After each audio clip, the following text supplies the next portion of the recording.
Le bassin de l'île aux géants. Conan poursuit son chemin à travers les prairies septentrionales des royaumes noirs. Il est connu de longue date dans ces régions, et Amra le lion arrive sans peine jusqu'à la côte qu'il a écumée dans le temps avec Bélite. Mais Bélite n'est plus qu'un souvenir à présent sur la côte noire.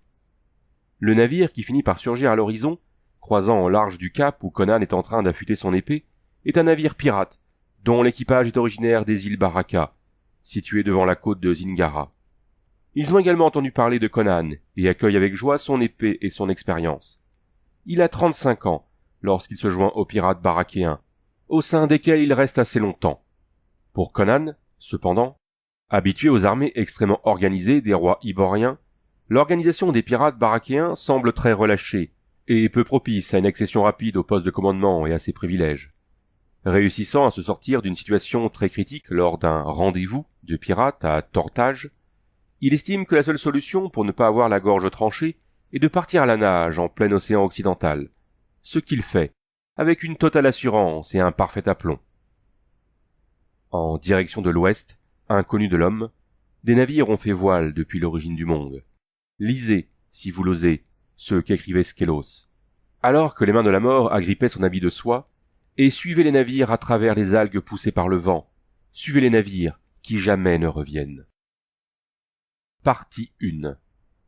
Sancha, originaire de Cordava, bâilla délicatement, étira voluptueusement son corps souple et s'installa plus confortablement sur la soierie bordée d'hermine, qui était étendue sur le pont de la dunette de la Caraque.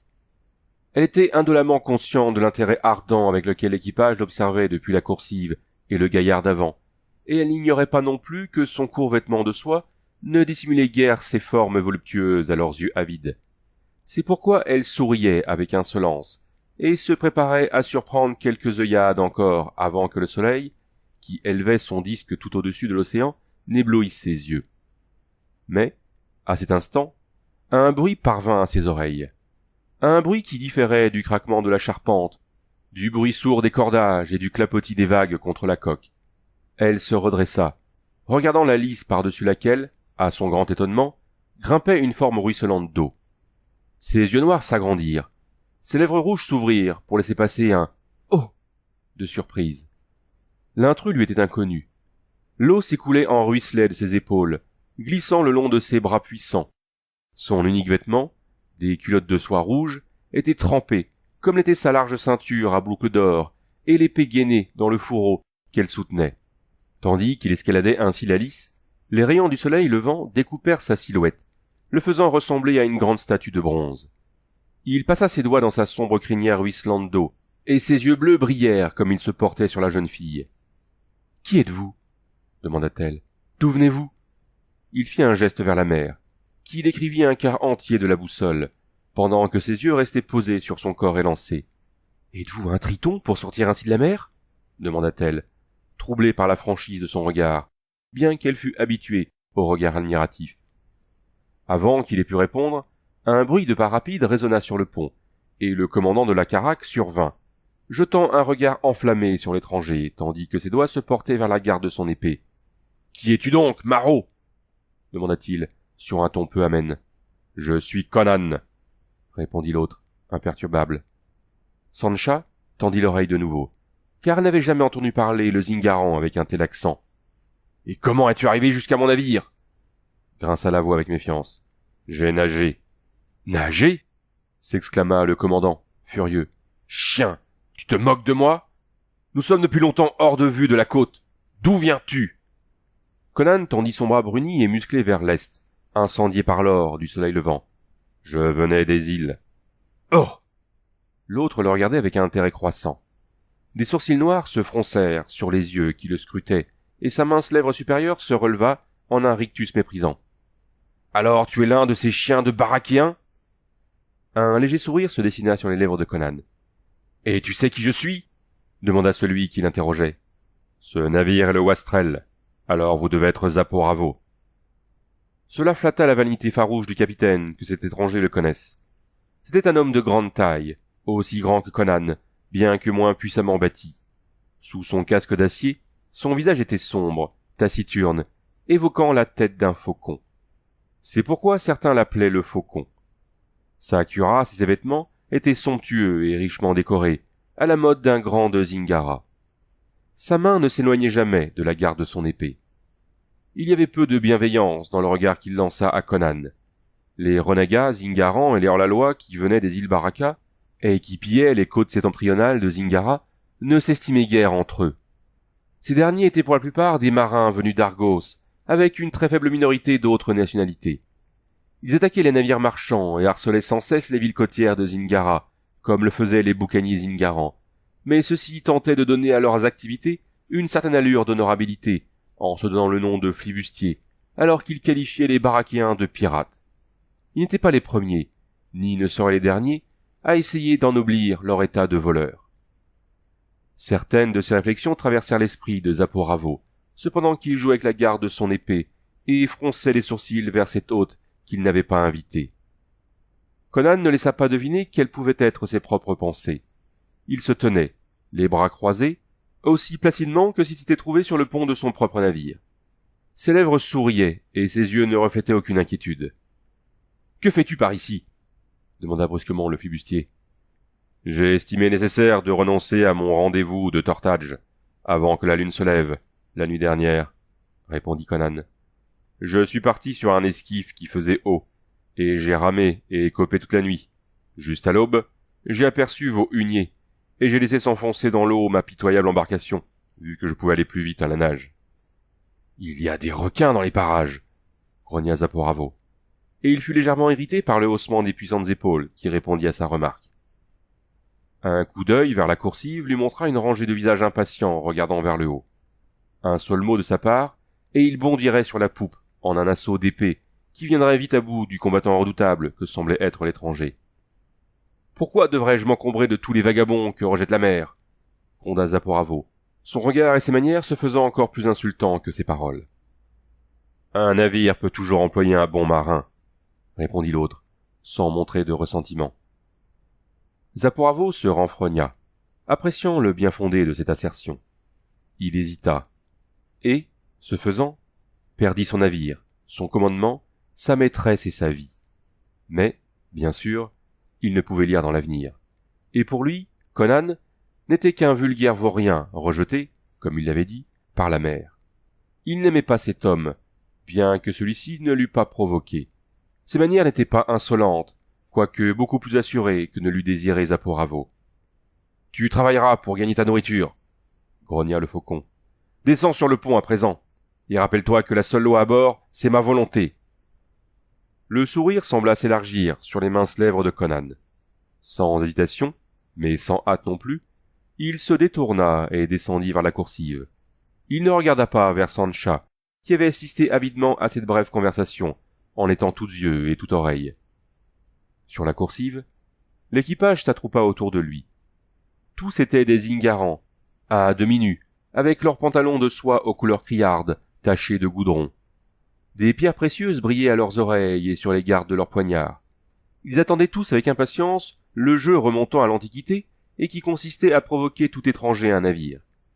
Conan devait être éprouvé à l'instant même, afin que soit décidée sa future position au sein de l'équipage. Là-haut, sur la poupe, Zaporavo avait déjà oublié, apparemment, l'existence de l'étranger. Mais Sancha l'observait avec un intérêt soutenu. Elle était devenue familière de telles scènes et savait que la provocation serait brutale et probablement sanglante. Mais sa familiarité avec de telles pratiques était peu de chose au regard de celle de Conan. Il sourit légèrement comme il avançait sur la coursive, observant les visages farouches qui se pressaient férocement autour de lui. Il s'arrêta et examina le cercle qui se resserrait. Son calme n'en était pas dérangé pour autant. Un code précis réglementait toutes ces situations. S'il s'en était pris au capitaine, l'équipage tout entier lui aurait sauté à la gorge.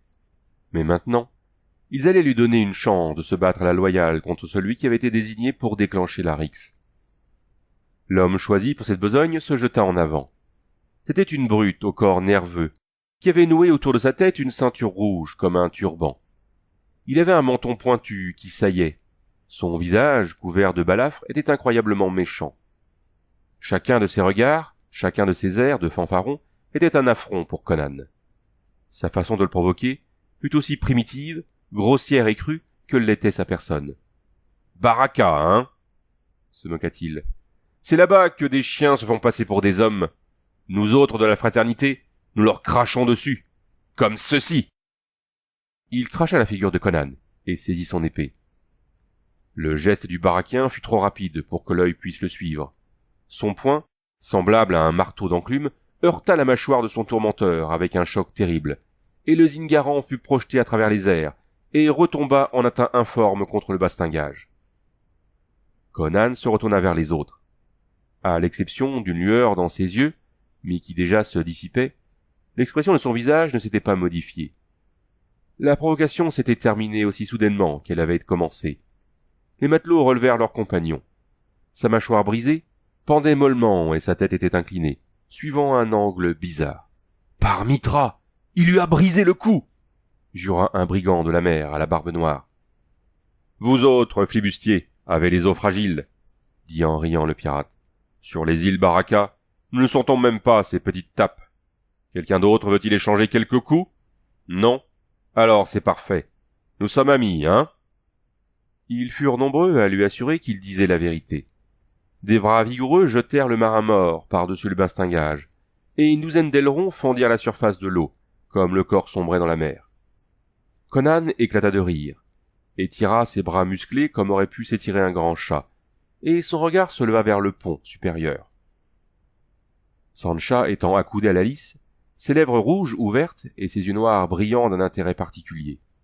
Le soleil derrière elle dessina les contours de son corps élancé à travers le léger vêtement rendu transparent par ses rayons éclatants. Puis l'ombre sévère de Zaporavo s'interposa, et une lourde main s'abattit, possessive, sur sa frêle épaule. Le regard qu'il lança à l'homme sur la coursive contenait une menace explicite. Conan lui répondit par un rictus, comme s'il riait à un bon mot qu'il était le seul à comprendre. Zaporavo commit l'erreur que commettent beaucoup d'autocrates. Seul sur la poupe, paré de sa sombre grandeur, il sous-estima l'homme qui se trouvait au-dessous de lui. Il avait l'opportunité de tuer Conan, et il la laissa passer, trop accaparé par ses méditations moroses. Il lui était difficile de penser que l'un des chiens qui se tenaient à ses pieds pouvait représenter une menace pour lui. Il s'était maintenu dans sa position supérieure depuis si longtemps, et avait foulé aux pieds tant d'adversaires, que, inconsciemment, il s'estimait inaccessible aux machinations de rivaux inférieurs. À vrai dire, Conan ne chercha pas à le provoquer. Il se mêla à l'équipage, vivant et plaisantant avec les hommes comme il le faisait. Il se révéla excellent marin, et de loin l'homme le plus fort qu'ils aient jamais vu. Il faisait le travail de 3 hommes, était toujours le premier à se proposer pour une corvée pénible ou dangereuse. Ses compagnons commencèrent à l'adopter.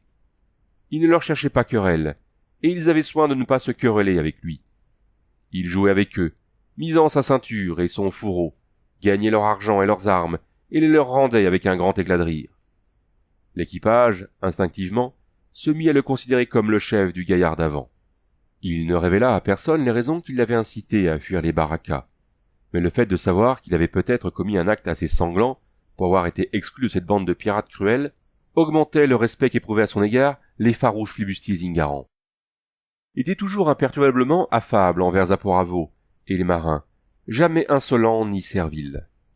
Le plus stupide d'entre eux était frappé par le contraste entre le commandant, dur, taciturne, maussade, et le pirate dont le rire était sonore et facile, qui beuglait des chants grivois en une douzaine de langues, buvait de l'âle comme un ivrogne, et, apparemment, ne se préoccupait pas, le moins du monde, du lendemain.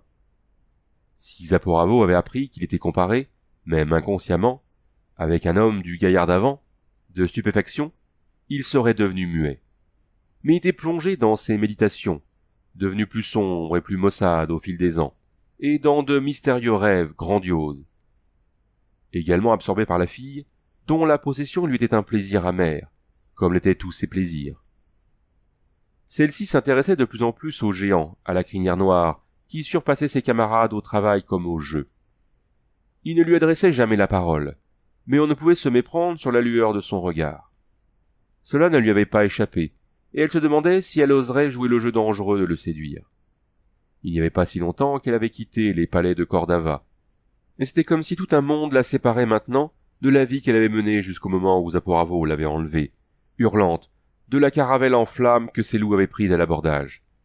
Elle, qui avait été la fille gâtée et choyée du duc de Cordava, apprit ce que c'était que d'être le jouet d'un boucanier. Et parce qu'elle était suffisamment souple pour plier sans se rompre, elle survécut là où d'autres femmes seraient mortes. Comme elle était jeune et frémissante de vie, elle en vint à trouver du plaisir à cette existence. La vie était incertaine, ressemblant à un rêve, avec les contrastes aigus de la bataille, du pillage, du meurtre et de la fuite. Et les rêves écarlates de Zaporavo la rendaient plus incertaine encore. Personne ne savait quels étaient ses projets, maintenant qu'ils avaient laissé derrière eux toutes les côtes portées sur la carte, et qu'ils s'aventuraient de plus en plus dans des eaux inconnues et houleuses, ordinairement évitées par les marins, dans lesquelles, depuis le commencement des temps, des navires s'étaient risqués pour ne plus jamais reparaître. Toutes les terres connues se trouvaient derrière eux, et jour après jour, l'immensité bleue, agitée, s'étendait à l'infini devant eux, déserte. Ici il n'y avait rien à piller, pas de ville à mettre à sac, pas de navire à incendier. Les hommes murmuraient, quoique veillant à ce que leurs murmures ne parviennent pas jusqu'aux oreilles de leur maître implacable. Celui-ci déambulait sur la poupe, jour et nuit, empreint d'une majesté sombre, ou bien il examinait avec attention des cartes anciennes, des plans jaunis par le temps, parcourant des volumes de parchemin qui tombaient en poussière et rongés par les vers. Parfois il parlait à Sancha, avec un air égaré, lui semblait-il, de continents perdus et d'îles fabuleuses de rêve, inconnus de l'homme, au milieu de l'écume bleutée de golfes sans nom, où des dragons cornus veillaient sur des trésors amassés par des rois avant l'apparition de l'homme, il y a très longtemps de cela. Sancha écoutait sans comprendre, serrant entre ses mains ses genoux délicats, oubliant les paroles de son farouche compagnon pour laisser divaguer ses propres pensées, qui allaient se poser immanquablement sur le géant au corps puissant, dont le rire est aussi sonore et primitif que la brise de la mer. Après de nombreuses et longues semaines, ils aperçurent enfin la terre, à l'est, et à l'aube, jetèrent l'ancre dans une baie peu profonde. La plage était un mince cordon blanc, bordant une perspective de pente légère, couverte de végétation, dissimulée par une forêt verdoyante. Le vent apporta les parfums de la végétation et des épices, et Sancha battit des mains de plaisir à la perspective de descendre à terre. Mais son allégresse se transforma vite en déception maussade, lorsque Zaporavo lui ordonna de rester à bord jusqu'à ce qu'il revienne la chercher. Il ne donnait jamais aucune explication à ses ordres. Aussi n'en connaissait-elle jamais la raison, à moins que ce ne fût le démon qui le hantait, qui le poussa à la blesser fréquemment, sans aucun motif.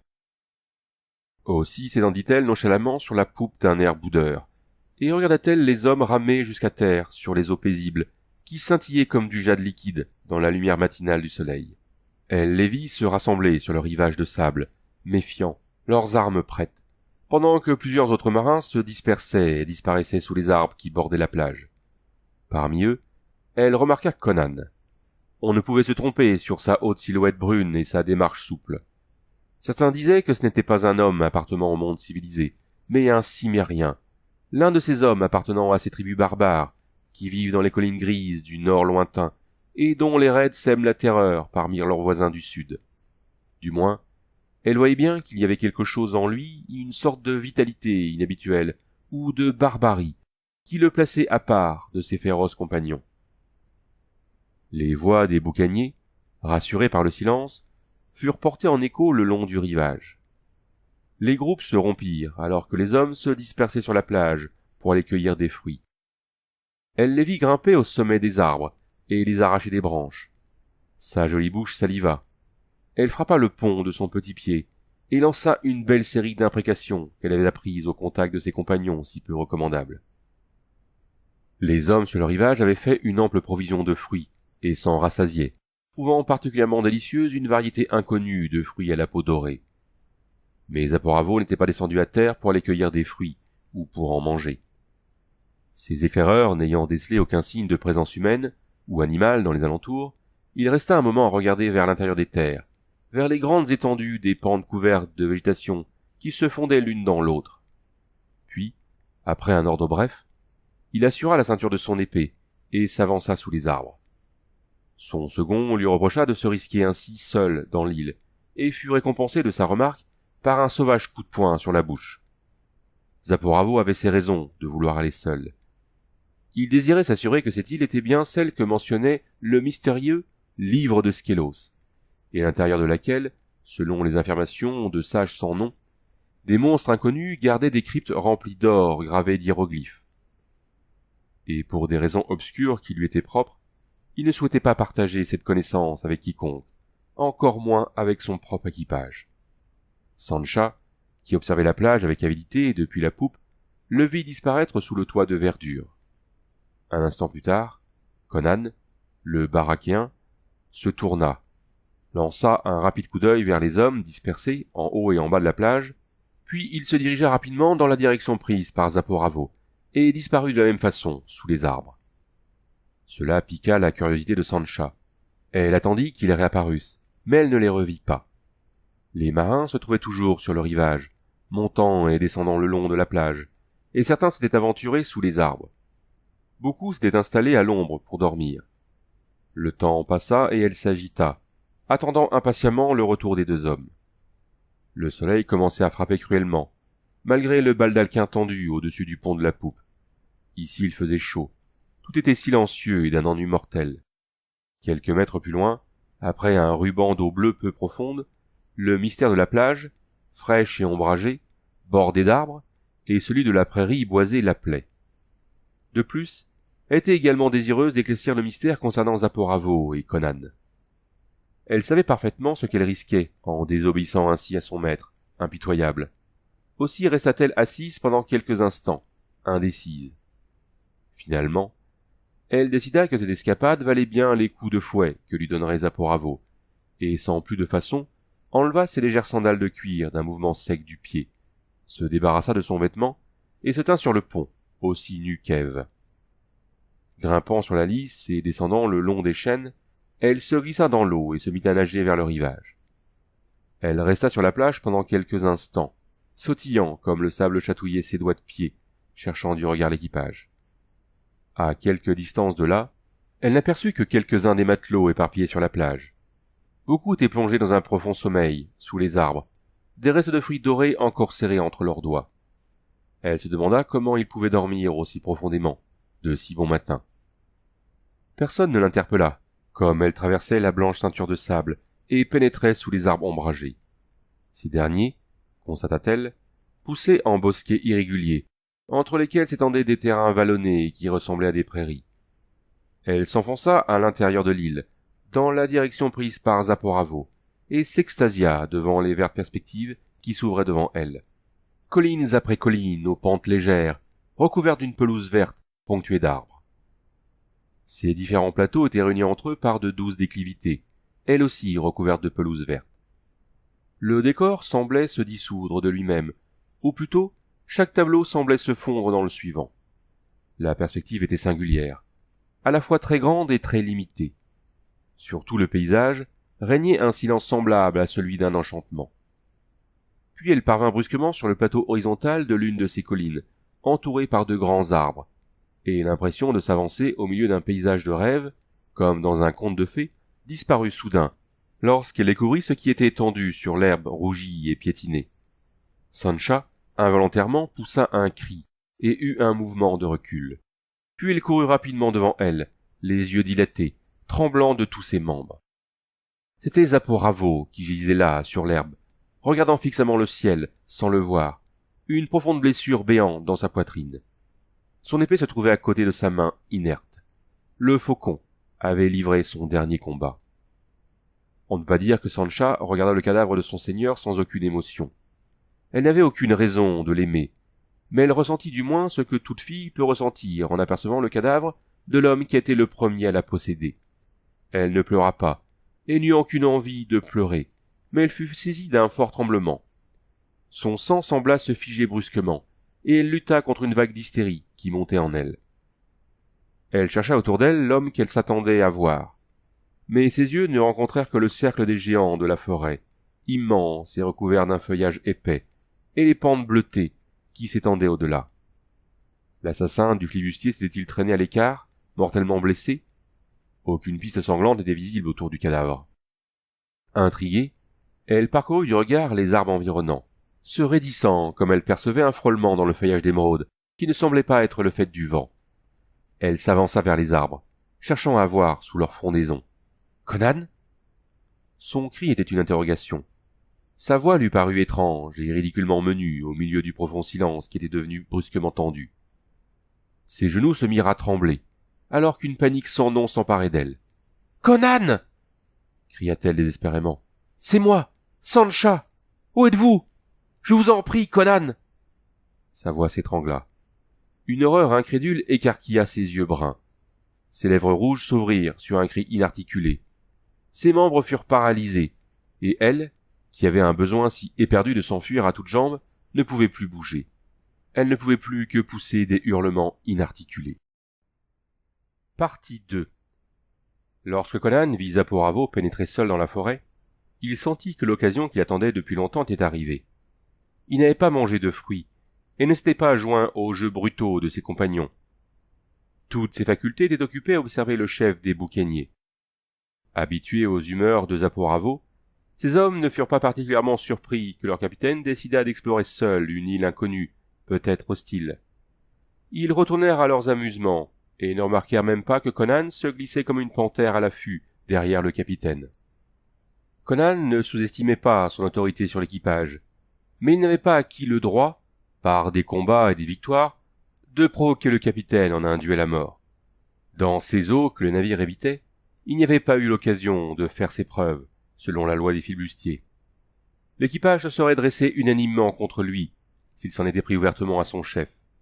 Mais il savait que s'il tuait Zaporavo sans qu'il l'apprenne, l'équipage, privé de commandant, n'éprouverait plus autant de scrupules et de fidélité à l'endroit d'un homme mort. Seuls les vivants comptaient pour cette horde de loups. Aussi suivit-il Zaporavo, l'épée à la main, impatient, jusqu'à ce qu'il débouche sur un plateau entouré de grands arbres, entre les troncs desquels il apercevait les perspectives vertes des pentes qui se fondaient dans le lointain bleuté.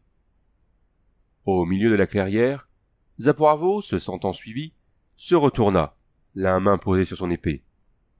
Le boucanier lança un juron. « Chien! Pourquoi m'as-tu suivi? »« Êtes-vous si stupide? Avez-vous besoin de le demander ?» dit Conan dans un grand éclat de rire, avançant rapidement vers celui qui avait été son chef jusqu'à cet instant.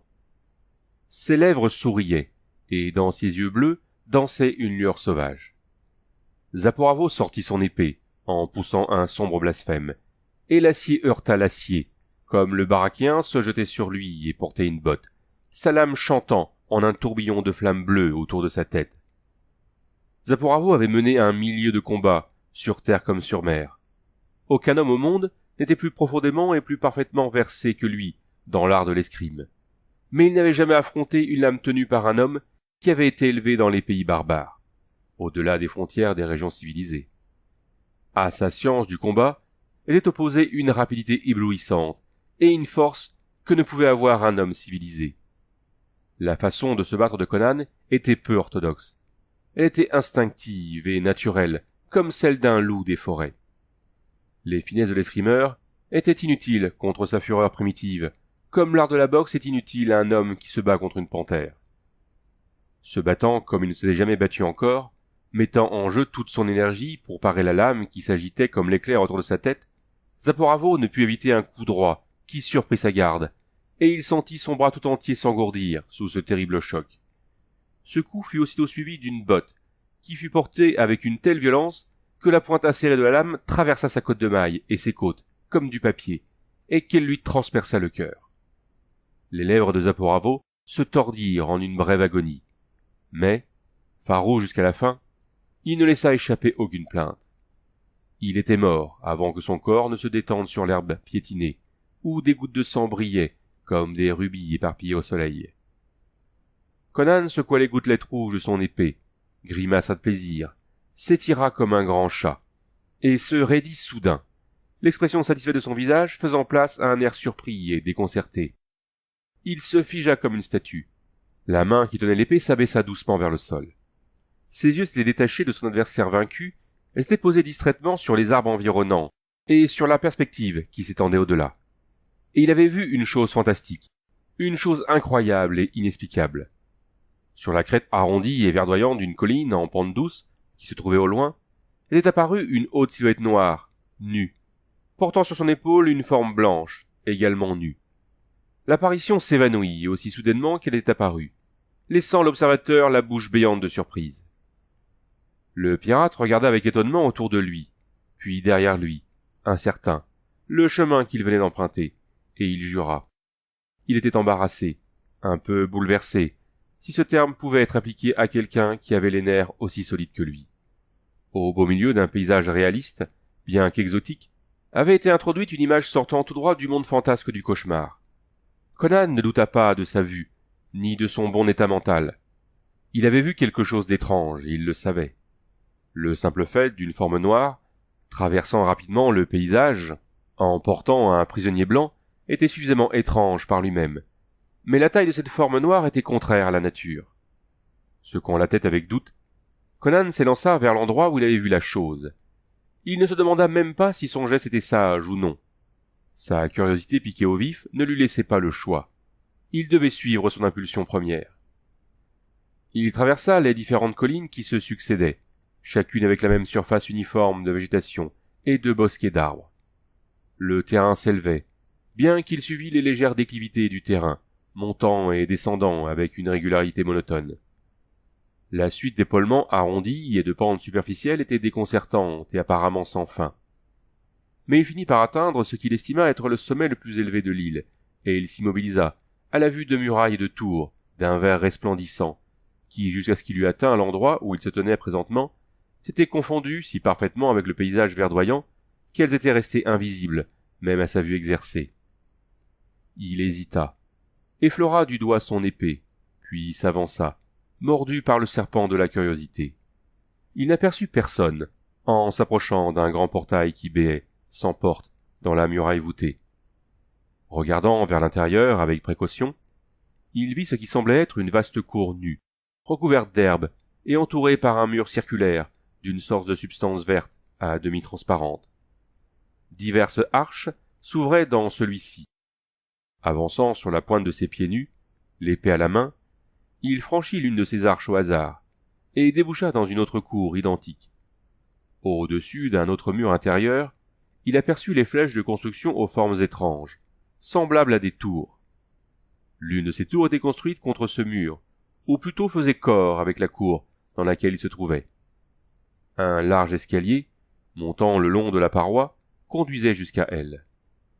Il se mit à gravir cet escalier, se demandant si tout cela était réel, ou s'il ne s'avançait pas au milieu d'un rêve engendré par le lotus noir. En haut de l'escalier, il se retrouva sur un palier, pourvu d'un parapet ou sur un balcon, il ne savait pas exactement. Il pouvait à présent apercevoir les tours plus en détail, mais ces détails étaient sans signification pour lui. Il comprit avec une certaine inquiétude qu'aucun être humain ordinaire ne pouvait les avoir construites.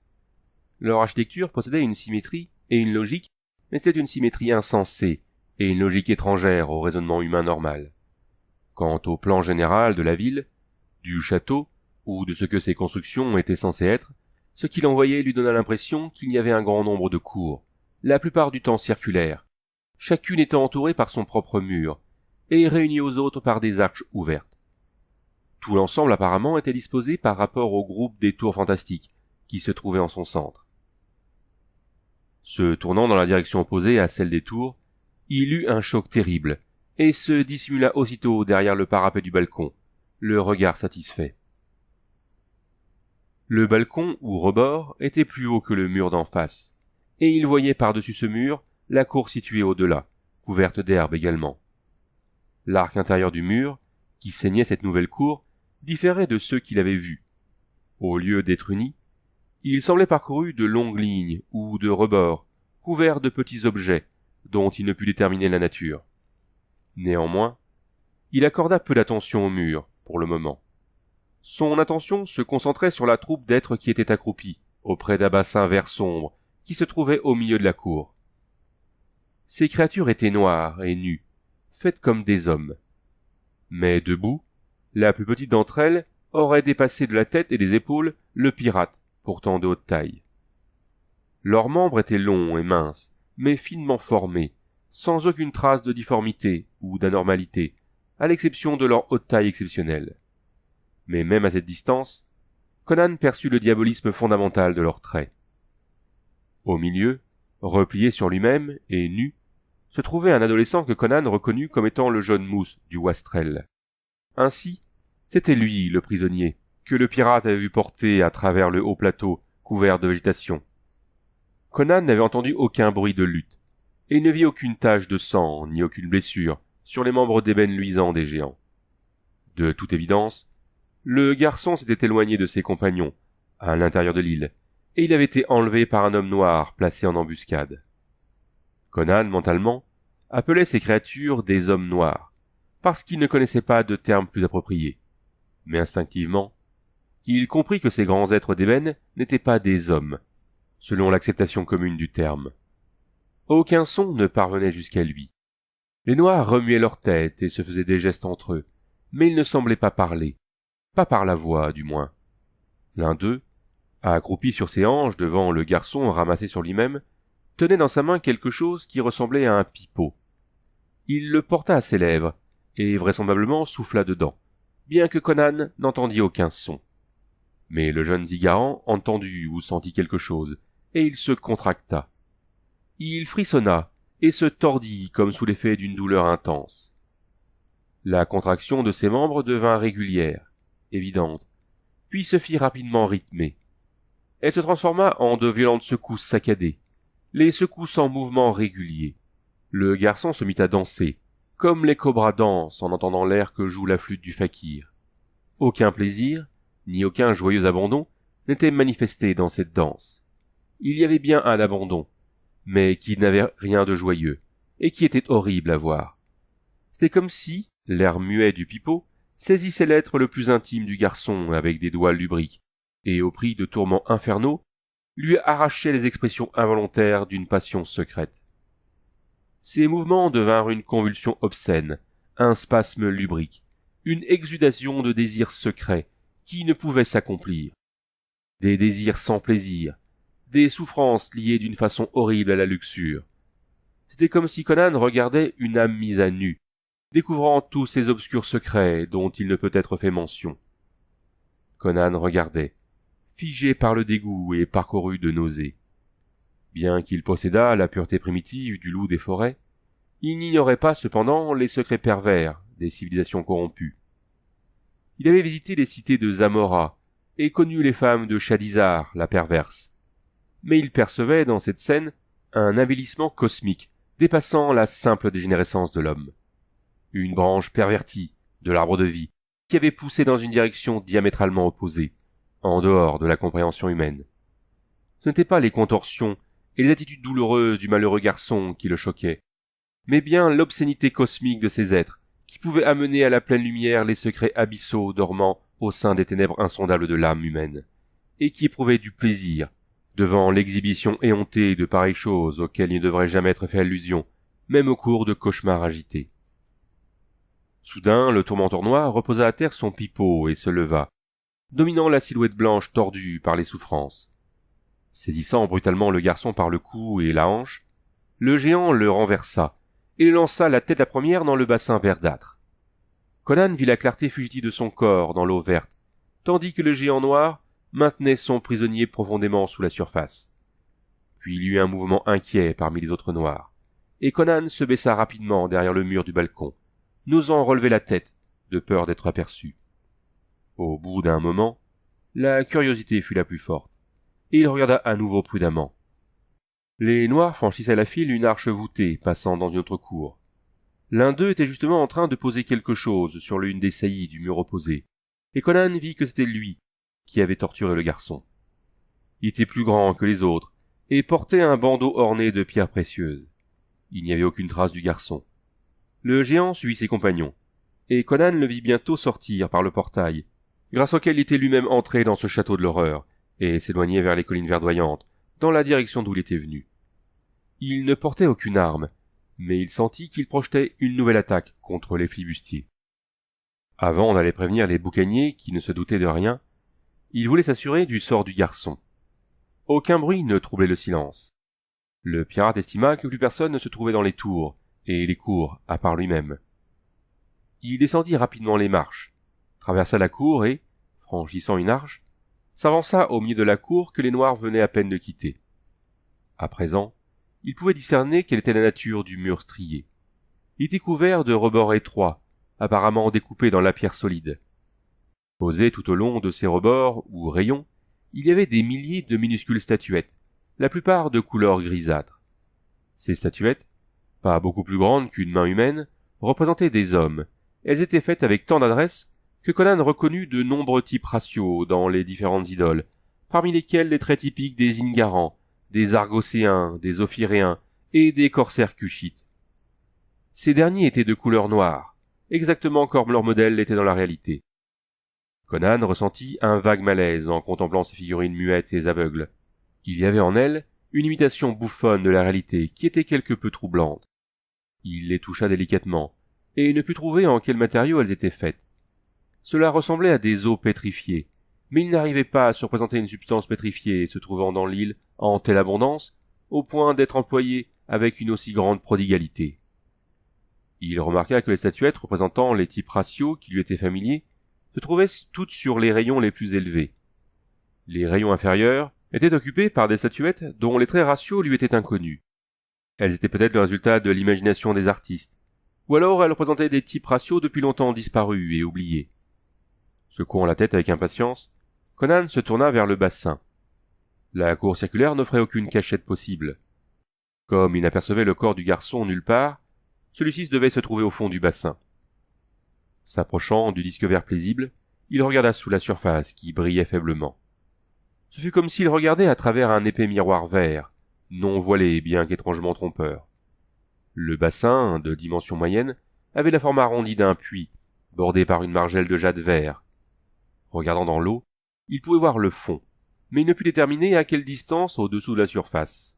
Le bassin semblait incroyablement profond, et il ressentit un vertige alors qu'il regardait en bas, exactement comme s'il avait contemplé un gouffre. Il fut intrigué d'en apercevoir le fond. Cependant, il se trouvait sous ses yeux, impossiblement lointain, illusoire, obscur et pourtant visible. Par instants, il lui sembla qu'une légère luminosité était visible au plus profond de ces profondeurs vert de jade, mais il ne pouvait en être sûr. Cependant, il était certain que le bassin était vide et ne contenait que cette eau qui brillait faiblement. Mais alors, au nom de Crom, où était le garçon qu'on avait si brutalement noyé dans ce bassin? En se relevant, Conan étreignit son épée et parcourut de nouveau la cour du regard. Celui-ci se fixa sur un endroit, sur l'une des niches supérieures. C'est à cet endroit qu'il avait vu le géant noir poser quelque chose, et une sueur glacée couvrit soudain la peau brunie de Conan. En hésitant, comme attiré par un aimant, le pirate s'approcha du mur qui brillait légèrement. Envahi par un soupçon trop monstrueux pour être exprimé de vive voix, il leva les yeux vers la dernière figurine de la niche. Une horrible familiarité s'en dégageait. Ses traits pétrifiés, immobiles, réduits mais ne pouvant prêter à confusion, le garçon Zingaran le regardait sans le voir. Conan recula, ébranlé jusqu'au plus profond de son âme.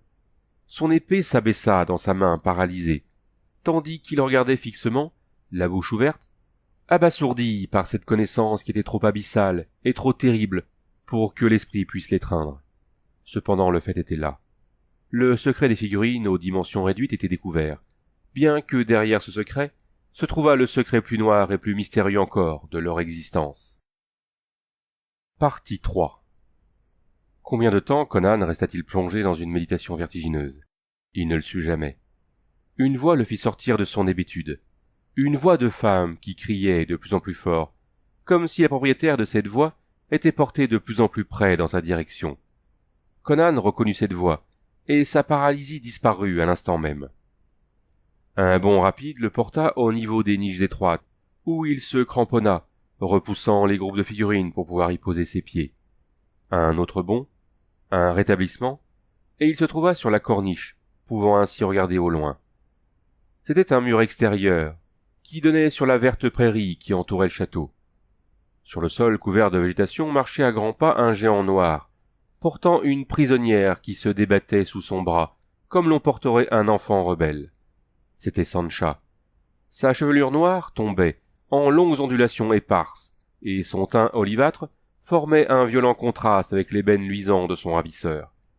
Il n'accordait aucune attention à ses efforts pour se libérer, ni à ses cris, et se dirigeait vers la porte principale du château. Comme il s'engageait dans celle-ci, Conan sauta promptement en bas du mur et se glissa sous l'arche qui donnait dans l'autre cour. Se tapissant à cet endroit, il vit le géant entrer dans la cour du bassin, portant sa captive qui se tordait dans ses bras. À présent, il pouvait voir de près la créature. La superbe symétrie du corps et des membres était encore plus impressionnante, contemplée de près. Sous la peau d'ébène, saillaient de longs muscles puissants, et Conan ne douta pas que le monstre pût déchirer un homme de ses mains nues. Les ongles de ses doigts fournissaient des armes supplémentaires, car ils étaient très longs, ressemblant aux serres d'une bête féroce. Le visage était un masque sculpté d'ébène. Les yeux étaient de couleur fauve, brillants et luisants d'un or étincelant.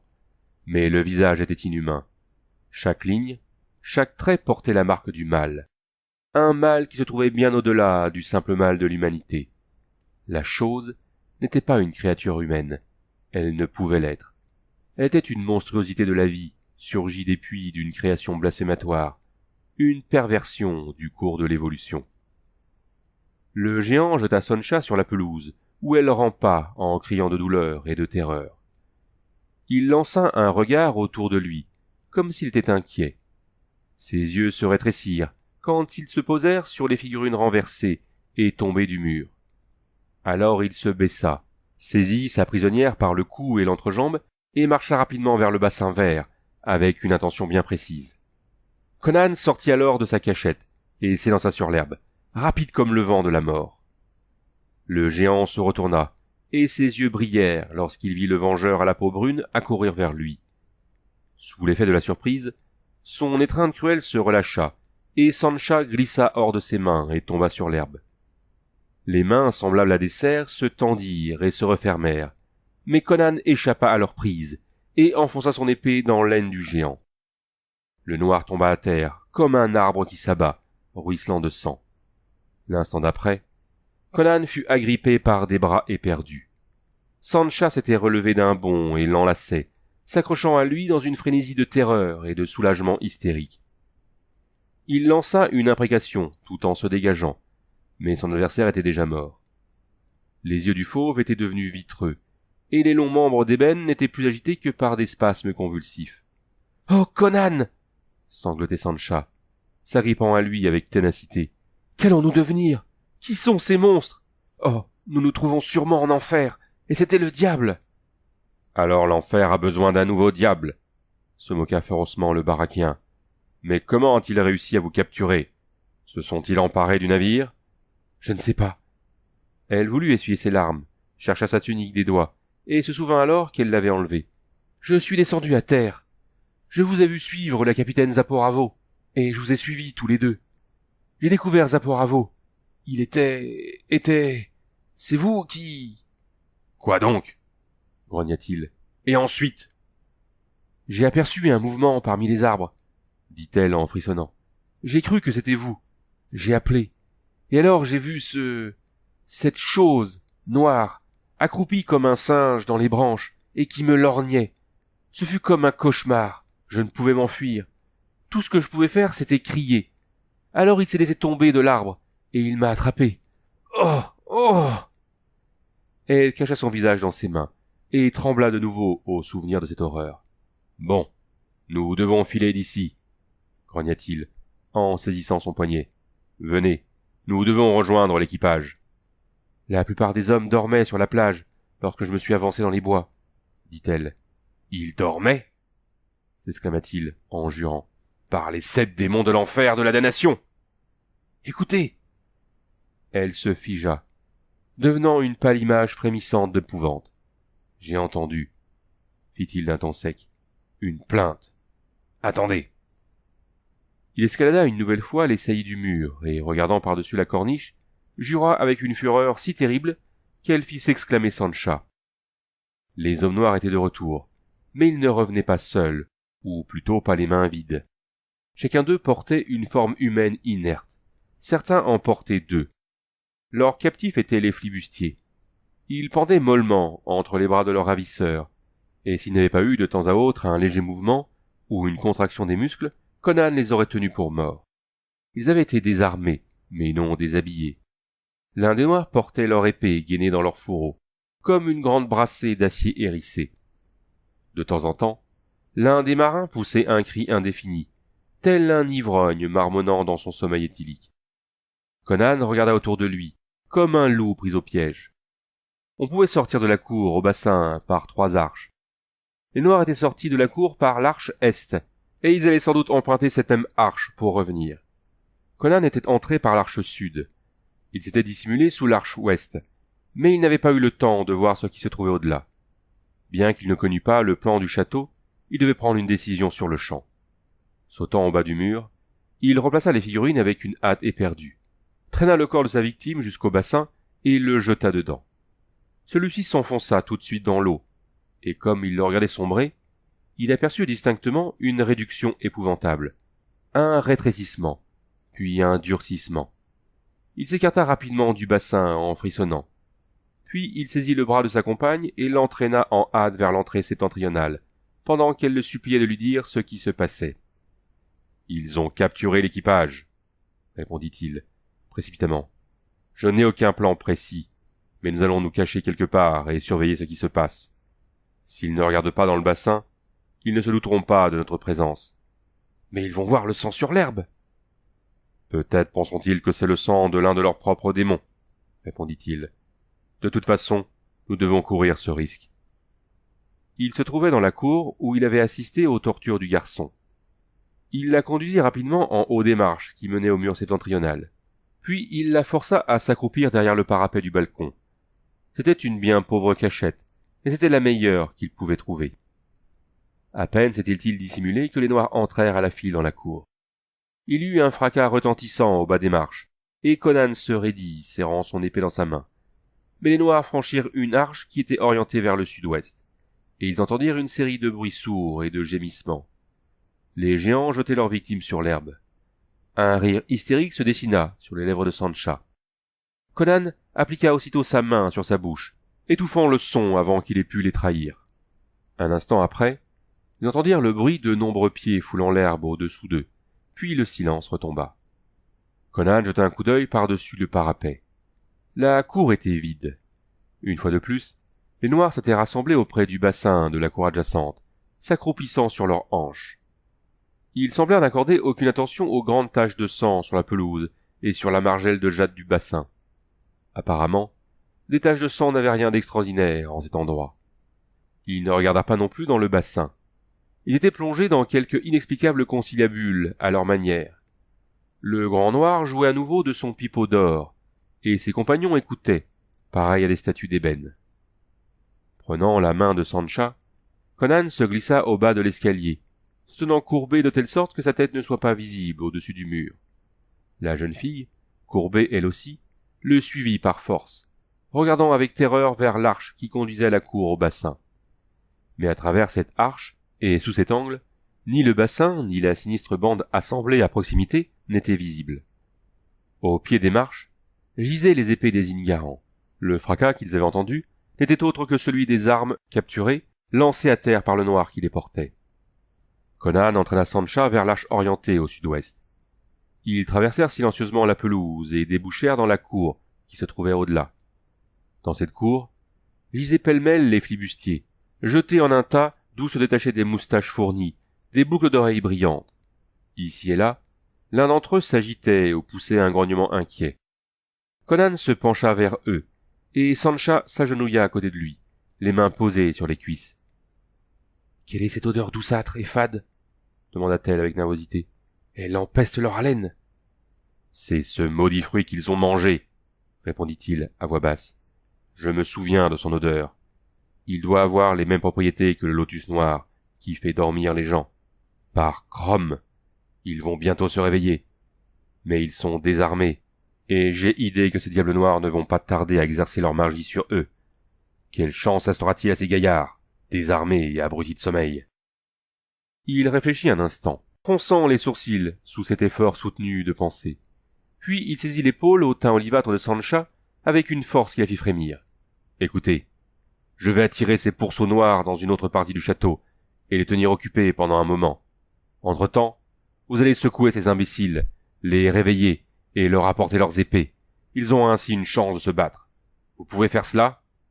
Je ne sais pas, balbutia-t-elle, tremblante de terreur, à peine consciente de ce qu'elle disait. Avec un juron, Conan attrapa ses lourdes tresses et la secoua jusqu'à ce que les murs se mettent à danser devant ses yeux. « Vous devez le faire !» siffla-t-il. « C'est notre seule chance !»« Je ferai de mon mieux !» s'exclama-t-elle. Alors, avec un grognement de recommandation et une tape d'encouragement au bas du dos qui faillit la faire tomber, il s'éloigna furtivement. Quelques instants plus tard, était embusqué sous l'arche qui donnait sur la cour au bassin, observant ses adversaires. Ils étaient toujours assis auprès du bassin, mais commençaient à manifester des signes d'impatience perverse. De la cour où gisaient les boucaniers en train de se réveiller, lui parvenaient des grognements, de plus en plus bruyants, entremêlés de jurons indistincts. Il tendit ses muscles et se tapit comme une panthère, respirant profondément entre ses dents.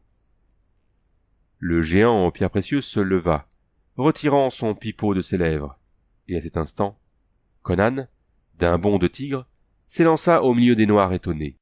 Et de même que le tigre bondit sur sa proie et la déchire, Conan bondit et frappa. 3 fois, son épée scintilla avant que quiconque ait pu lever la main en un geste de défense. Puis il bondit hors du cercle et courut à travers la pelouse. Derrière lui, gisaient 3 formes noires, le crâne fracassé. Bien que la fougue inattendue de son attaque eût surpris les géants qui ne se tenaient pas sur leur garde, les survivants recouvrèrent leurs esprits très vite. Et déjà, ils étaient sur pied, alors qu'ils franchissaient en courant l'arche ouest. Leurs longues jambes les portaient à une vitesse éperdue. Certes, il se sentait capable de les distancer à volonté, mais tel n'était pas son but. Il avait intention de les entraîner dans une longue poursuite, afin de donner le temps à Sancha de réveiller et d'armer les Ingarans. Comme il entrait en courant dans la cour où conduisait l'arche ouest, il jura. Cette cour différait des autres cours qu'il avait vues. Au lieu d'être ronde, elle était octogonale, et l'arche par laquelle il était entré était la seule issue possible.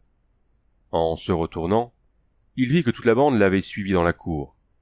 Un groupe se posta devant l'arche, les autres se déployèrent en une vaste ligne et s'approchèrent. Il leur fit face en reculant lentement vers le mur orienté au nord. La ligne devint un demi-cercle, qui se déploya afin de le cerner. Il continua à reculer, mais de plus en plus lentement, notant les intervalles qui s'agrandissaient entre les poursuivants. Il craignait qu'ils ne l'attaquent à l'une des extrémités du croissant, et ils étiraient leur ligne pour l'en empêcher. Il observait avec la calme vigilance d'un loup, et lorsqu'il frappa, ce fut avec la soudaineté dévastatrice de la foudre, juste au centre du croissant. Le géant qui lui barrait la route s'effondra, la poitrine ouverte, et le pirate échappa au cercle qui se refermait avant que les Noirs qui se trouvaient à droite et à gauche aient pu venir au secours de leurs camarades, mortellement blessés. Le groupe posté devant la porte se prépara à repousser son assaut, mais Conan ne les attaqua pas. Ils étaient retournés et regardaient ses poursuivants sans émotion apparente, et assurément sans aucune peur. Cette fois, ils ne se déployèrent pas en une ligne fragile. Ils avaient compris qu'il leur serait funeste de diviser leurs forces contre une telle incarnation de la furie, qui les déchirerait et les transperçait. Ils se groupèrent en une masse compacte, et avancèrent sur lui sans hâte exagérée, maintenant leur formation. Conan comprit que s'il affrontait ce bloc d'os, de muscles pourvus de serre, il ne pourrait y avoir qu'une seule issue à ce combat. Qu'il les laisse s'approcher suffisamment de lui pour qu'ils puissent l'atteindre de leur serre et se servir du plus grand poids de leur corps, et même sa férocité primitive ne saurait prévaloir. Il jeta un regard autour de lui, et aperçut une saillie, semblable à une niche naturelle, dans un angle du mur ouest. Ce que c'était, il ne le savait pas, mais cela servirait son propos. Il commença à reculer vers cet angle, et les géants pressèrent le pas. Il pensait de toute évidence qu'ils allaient le coincer dans cet angle, et Conan trouva le temps d'en déduire qu'ils le considéraient sans doute comme faisant partie d'une espèce inférieure, mentalement moins développée que la leur. Tant mieux. Rien n'est plus désastreux que de sous-estimer son adversaire. À présent, il n'était plus qu'à quelques mètres du mur, et les Noirs approchaient rapidement, croyant évidemment qu'ils allaient le clouer dans cet angle fatal. Le groupe placé devant la porte avait abandonné son poste et se hâtait de venir à la rescousse. Les géants s'avançaient repliés sur eux-mêmes, leurs yeux flamboyants comme les feux dorés de l'enfer, leurs dents étincelant de blancheur, leurs mains pourvues de serre tendues en avant, comme pour parer à son attaque. Ils s'attendaient à un mouvement soudain et brutal de leur proie, mais lorsqu'il se produisit, il les décontenança. Conan leva son épée, fit un pas vers eux, puis se retourna et courut vers le mur. Avec un appel vigoureux du pied et une détente de ses muscles d'acier, il s'élança dans les airs et s'agrippa à la saillie du mur. À l'instant même, il y eut un craquement déchirant, et le rebord céda, précipitant le pirate à la renverse au bas du mur, dans la cour. Il tomba sur son dos, qui, sans le coussin naturel formé par l'herbe, aurait été brisé malgré toute la souplesse de ses muscles. Rebondissant comme un grand chat, il fit face à ses adversaires. L'insouciance téméraire avait quitté ses yeux. Il flamboyait à présent comme des feux d'alarme bleutés. Sa crinière se hérissa. Ses lèvres minces se tordirent en un rictus. En un instant, la situation s'était transformée. Le jeu téméraire était devenu une lutte pour la vie. La nature sauvage de Conan s'engagea dans ce combat avec toute la furie d'un monde barbare. Les Noirs, arrêtés un instant par la rapidité de cette volte-face, s'apprêtaient maintenant à s'abattre sur lui et à le jeter à terre. Mais, à ce moment précis, un grand cri rompit le silence. Se retournant, les géants virent une foule hirsute envers la cour par l'arche. Les boucaniers marchaient en titubant, comme des hommes ivres, lançant des jurons incohérents. Ils étaient encore abrutis et égarés, mais ils étreignaient leurs épées dans leurs mains et s'avançaient en arborant une mine féroce, aucunement troublée par l'étrangeté de la situation. Tandis que les Noirs les regardaient avec étonnement, Conan poussa un hurlement strident et les attaqua avec la violence dévastatrice de la foudre. Ils tombèrent comme le blé mûr sous sa lame. Les Ingarans, lançant des cris de fureur hébétée, s'élancèrent d'une démarche incertaine à travers la cour et fondirent sur leurs gigantesques adversaires avec une ardeur sanguinaire. Ils étaient encore étourdis, émergeant à peine des brumes de leur sommeil de drogués. Ils avaient senti Sancha les secouer violemment et leur mettre des épées dans les mains. Puis ils avaient entendu ses paroles les incitant au combat, mais à la vue d'inconnus et du sang qui ruisselait leur suffit amplement. En un instant, la cour fut transformée en un champ de bataille, qui très vite ressembla à un abattoir. Les Ingarans vacillaient et chancelaient sur leurs pieds, mais ils maniaient leurs épées avec vigueur et succès, jurant prodigieusement et absolument indifférents aux blessures qu'ils recevaient, sauf à celles qui étaient instantanément fatales. Ils étaient beaucoup plus nombreux que les Noirs, mais ces derniers n'étaient en aucune façon de médiocres adversaires. Dominant les assaillants de leur haute taille, les géants faisaient des ravages avec leurs mains griffues et leurs dents, ouvrant les gorges des pirates et frappant de leurs poings fermés qui fracassaient les crânes. Serrés et pressés dans cette mêlée, les boucaniers ne pouvaient pas tirer le meilleur parti de leur agilité supérieure, et beaucoup étaient encore trop hébétés par la drogue pour éviter les coups portés contre eux. Ils se battaient avec la férocité aveugle des bêtes sauvages, trop décidés à donner la mort pour l'éviter. Le bruit des épées qui hachaient les corps ressemblait à celui des merlins de boucher, et les cris stridents, les hurlements et les malédictions étaient épouvantables à entendre. Sancha, tapie à l'entrée de l'arche, était abasourdie par le vacarme et la fureur du combat. Elle avait l'impression vertigineuse d'un chaos tourbillonnant au milieu duquel l'acier étincelait et frappait. Des bras se levaient, des visages grimaçants apparaissaient et disparaissaient. Des corps tendus se jetaient les uns contre les autres, rebondissaient, se soudaient entre eux et se confondaient en une danse infernale de démons. Par instants, des détails ressortaient comme de sombres gravures à l'eau forte sur un fond de sang. Elle vit un marin Zingaran, aveuglé par un grand morceau de son cuir chevelu qui avait été arraché et qui pendait devant ses yeux, bander ses jambes écartées et enfoncer de toutes ses forces son épée jusqu'à la garde dans un ventre noir. Elle entendit distinctement le grognement du boucanier, et elle vit les yeux fauves de sa victime se révulser en une rapide agonie, alors que le sang et les entrailles jaillissaient autour de la lame enfoncée dans le corps. Le moribond noir saisit la lame de ses mains nues, et le marin lutta aveuglément et stupidement. Puis un bras noir s'enfonça avec une force cruelle au milieu de son dos. Sa tête fut rejetée en arrière, formant un angle horrible, et quelque chose craqua, dominant le vacarme de la mêlée, semblable au craquement d'une grosse branche. Le vainqueur jeta le corps de sa victime à terre, et à cet instant, quelque chose ressemblant à un rayon de lumière bleutée traversa ses épaules de la droite vers la gauche. Il chancela.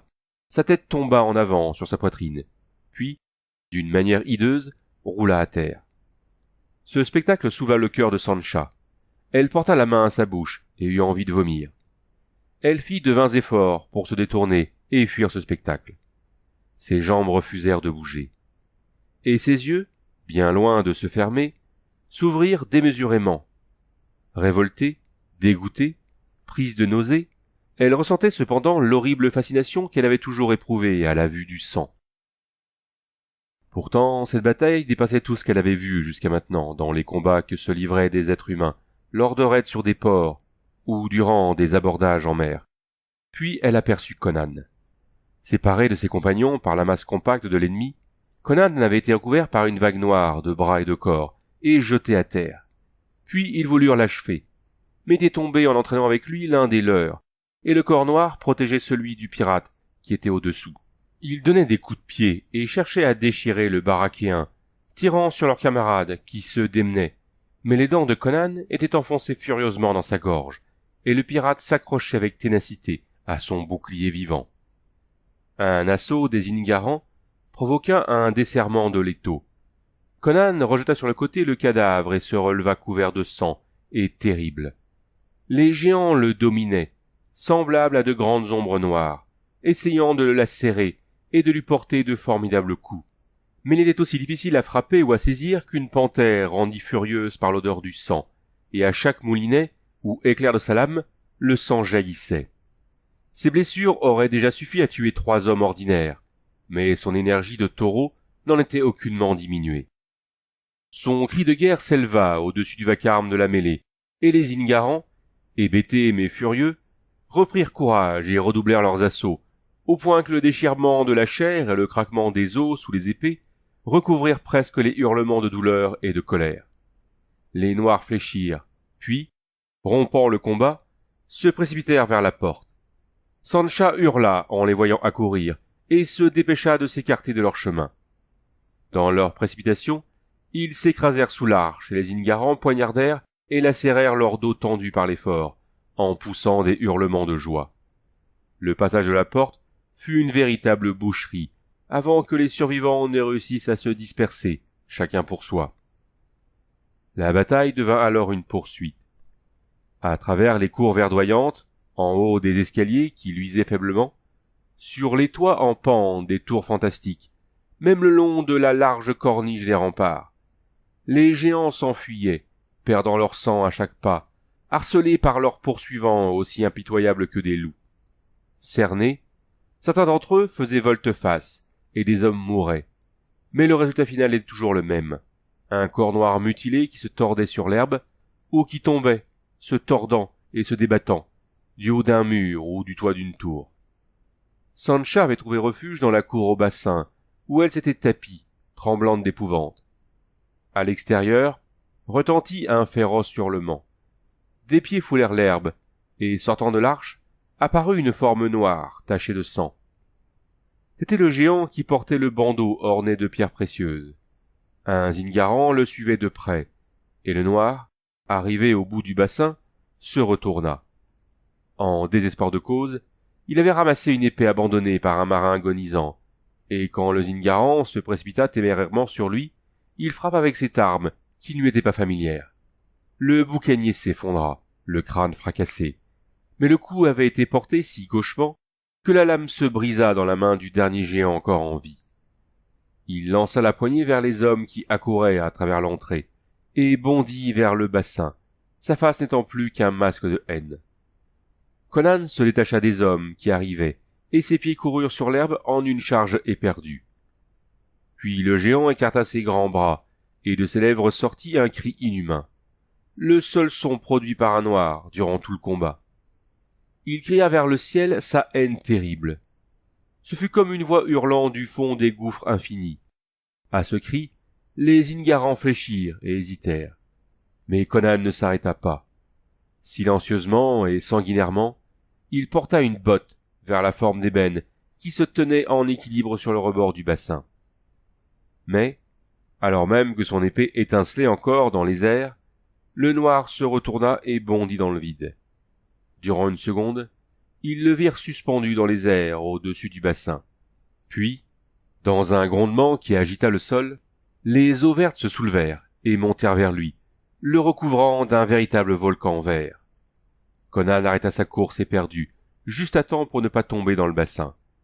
Il se rejeta en arrière et fit reculer ses hommes avec de puissants gestes des bras. Le grand bassin ressemblait à un geyser à présent, et le vacarme augmentait, devenant un grondement assourdissant, tandis que la grande colonne d'eau s'élevait toujours plus haut, s'épanouissant à sa cime en une grande couronne d'écume.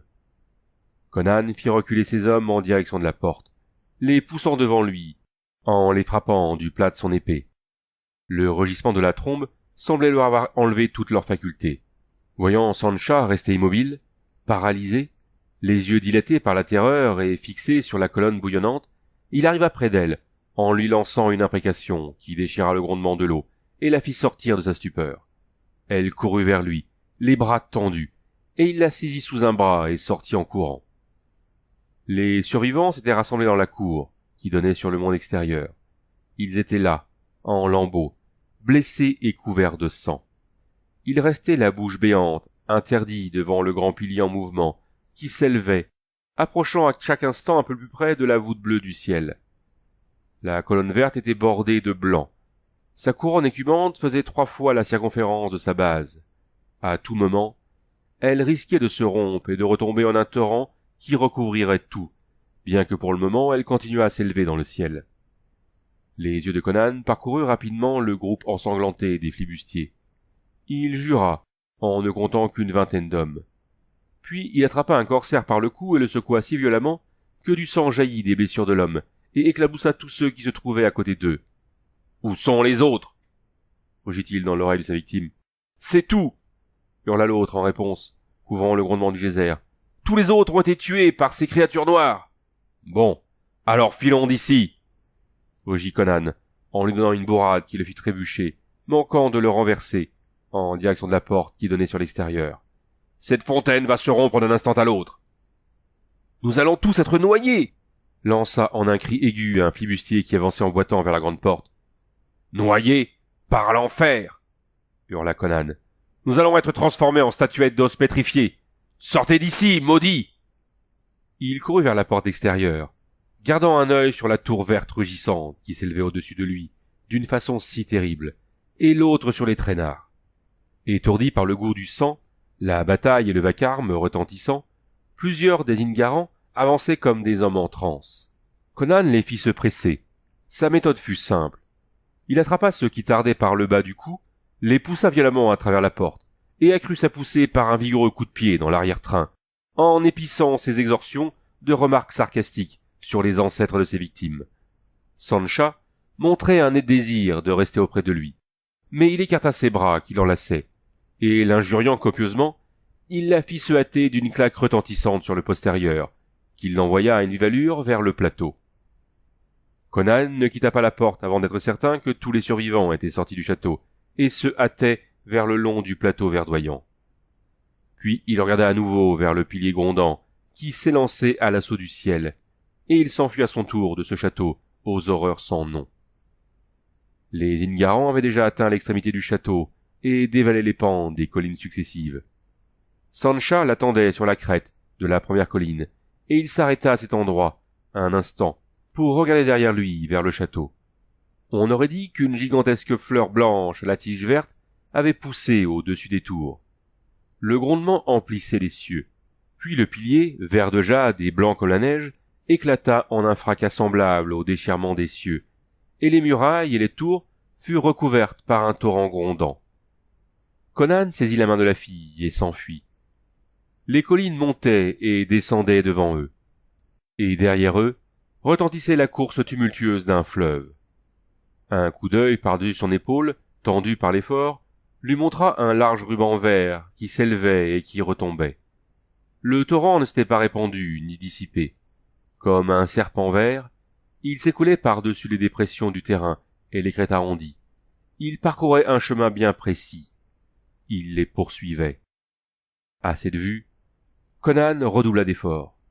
Sancha trébucha et tomba à genoux, avec un gémissement de désespoir et d'épuisement. La saisissant au passage, Conan la jeta sur son énorme épaule et continua de courir. Sa poitrine palpitait, ses genoux tremblaient. Sa respiration se fit haletante entre ses dents. Il chancela dans sa course. Puis, devant lui, il aperçut les marins qui avançaient avec peine, bien que stimulés par la terreur qui les étreignait. L'océan s'ouvrit soudain devant ses yeux, et sous son regard trouble, se balança le Wastrel, intact. Les hommes se jetèrent pêle-mêle dans les canots. Sancha tomba au fond de l'un d'eux, et resta ainsi étendu parmi un amas de corps qui se tordaient. Conan, bien que son sang rugît à ses tempes, et que le monde ne fût plus pour lui qu'un vertige écarlate, saisit un aviron, où déjà s'arc-boutaient des matelots pantelants. Leur cœur près d'exploser d'épuisement, ils ramèrent vers le navire. Le fleuve vert apparut à la lisière des arbres. Ceux-ci s'écroulèrent comme si leur tronc avait été scié net, puis disparurent dans le déluge vert de jade. Le torrent se répandit sur la plage, venant lécher l'océan, et les vagues devinrent d'un vert plus profond, plus sinistre. Une peur irraisonnée, instinctive, étreignit les boucaniers. Elle leur fit accélérer les mouvements de leurs bras soumis à la torture, dans un effort plus grand encore, cependant qu'elle faisait chanceler un peu plus leurs esprits. Ils ne savaient pas ce qu'ils redoutaient, mais ils savaient parfaitement que cet abominable ruban vert et lisse représentait une menace pour le corps et l'âme. Conan le comprit, et, voyant le large ruban se jeter dans les vagues et flottant sur l'onde, s'avancer dans leur direction, sans que sa forme ou sa course en soit modifiée, il rassembla ses dernières forces et rama si furieusement que l'aviron se cassa net dans sa main. Mais les canots avaient atteint le Wastrel.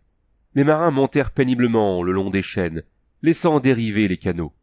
Sancha monta à bord, porté sur la large épaule de Conan, pendant mollement comme un cadavre, et fut déchargé sans plus de cérémonie sur le pont, tandis que le barakéen saisissait le gouvernail et lançait des ordres à l'équipage. Dans toute cette affaire, il avait pris le commandement du groupe, sans que cela pose de questions, et il lui avait instinctivement obéi. Ils s'avancèrent sur le pont, chancelant comme des hommes ivres, déroulant les cordages des attaches avec des gestes d'automates. La chaîne retenant l'ancre fut tranchée à coups de hache, et tomba dans l'eau avec un grand bruit. Les voiles furent déferlées, et se gonflèrent sous le vent qui s'élevait. Le Wastrel frissonna et remua, puis s'éloigna, flottant majestueusement sur la mer. Conan regarda vers le rivage. Semblable à une langue de flamme émeraude, un ruban s'étendit sur l'onde, mais, arrivant à une longueur de rame de la quille du Wastrel, il n'avança pas plus loin. Partant de l'extrémité de cette langue, son regard suivit le courant ininterrompu d'un vert scintillant, le long de la plage blanche, puis à travers les flancs des collines, où il disparaissait dans le lointain azuré. Le barakéen, recouvrant son souffle, grimaça vers l'équipage pantelant. Sancha se tenait auprès de lui, des larmes hystériques coulant le long de ses joues. Les pantalons de Conan étaient en lambeaux, couverts de sang. Il n'avait plus de ceinture, ni de fourreau. Son épée, plantée à la verticale dans le pont à côté de lui, était ébréchée et couverte d'une épaisse croûte de sang. Du sang encore était coagulé sur sa crinière noire, et l'une de ses oreilles avait été à moitié arrachée. Ses bras, ses jambes, sa poitrine et ses épaules portaient des marques de morsures et de griffes, comme s'il s'était battu avec des panthères. Mais il sourit, assura ses jambes puissantes et tint la barre, faisant ainsi ressortir sa prodigieuse force musculaire. « Et maintenant » balbutia la jeune fille. « Le pillage des mers » dit-il en éclatant de rire. « J'ai un équipage en piteux état. Mes hommes sont plutôt mal en point, déchirés en 1000 morceaux, mais ils peuvent faire manœuvrer le navire, et on trouve toujours des équipages. Viens ici, ma fille, et donne-moi un baiser. »« Un baiser » s'écria-t-elle d'une voix hystérique. « Vous pensez à des baisers en un pareil moment ?» Son rire couvrit le claquement et le grondement des voiles. Il la souleva du sol, d'un seul de ses bras puissants, et appliqua un baiser retentissant sur ses lèvres rouges. « Je pense à la vie !» rugit-il. « Les morts sont morts, et ce qui s'est passé est terminé. J'ai un navire, un équipage qui sait se battre, et une fille aux lèvres aussi enivrantes que le vin. Je n'en ai jamais demandé plus. Léchez vos blessures, traîneurs de sabre, et ouvrez une barrique d'âles. Vous allez manœuvrer ce navire comme il ne l'a jamais été. Dansez, chantez, cependant que vous vous mettez au travail, maudits. Au diable les mers sans navire. Nous mettons le cap sur des océans où les ports sont opulents, et où les navires marchands regorgent de butin.